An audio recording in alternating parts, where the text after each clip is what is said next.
We've been in business now for 22 years, and we've always sourced our prosciutto from Daniele Prosciutto, which is run by Vlado Dukovic and his family. And I would say that at this point, with all the traditional methods that he uses, that his prosciutto is maybe 90%, if not better, of what a prosciutto di Parma is that's made. It is truly an exceptional product. My name is Vlado Dukovic, and I am the founder of the Daniele Incorporated. Prosciutto is a past tense of the verb prosciugare, which in Italian means dry inside out, to dry all the way through. The hugs are the best hugs that I saw in my life.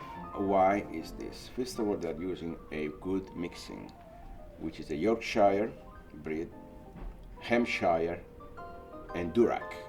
The feed for the hog are 70% corn and 30% soybean, because it helps to develop a very healthy, solid meat. The prosciutto process involves 4 different stages. The first stage is about 15 days, in which the salt that you apply to the product it penetrates the prosciutto. The second stage is about 1.5 months to 2 months. It's called equalization. In this time, the salt migrates in the middle of the prosciutto, near the bone. The third stage is the fermenting stage, in which for 7 days you apply a certain temperature to develop the color of the product. Then after the 7 days, you go in the aging stage, which takes about from a minimum 6 months to up to 1 year. By doing that, you transform a piece of raw meat in a product ready to eat, without cooking, without smoking, without any manipulation that usually are used. Just salt, pepper, and thyme. Thyme is the biggest ingredient.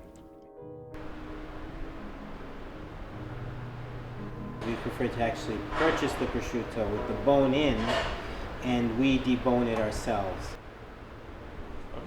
The first step that my father undertakes is he takes the prosciutto down and then he'll trim it.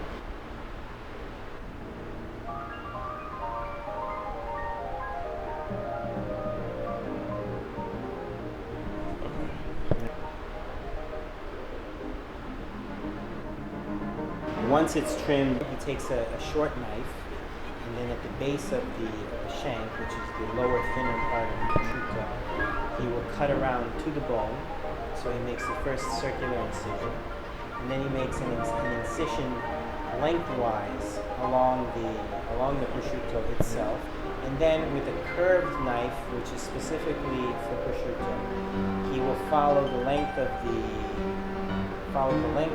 bone itself, and remove the meat from the bone. And once he's removed the meat from the bone, then he extracts the bone from the prosciutto itself.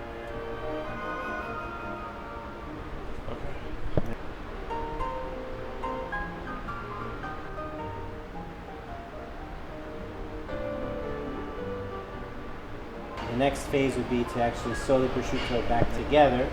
So he uses a special long needle with a special eye, puts the string through the eye, puts the needle through the prosciutto, and then ties it shut.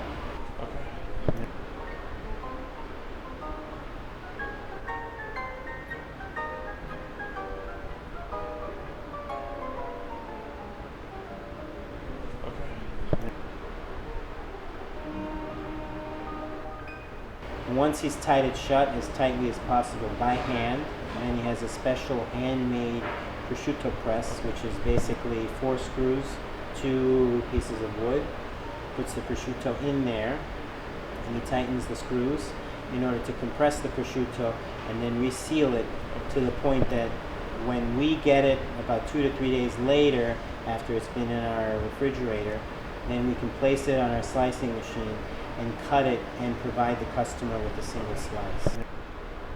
The ideal way to eat prosciutto at Tutto's, I would recommend to anyone coming in off the street, to get a sandwich that we have called the panino.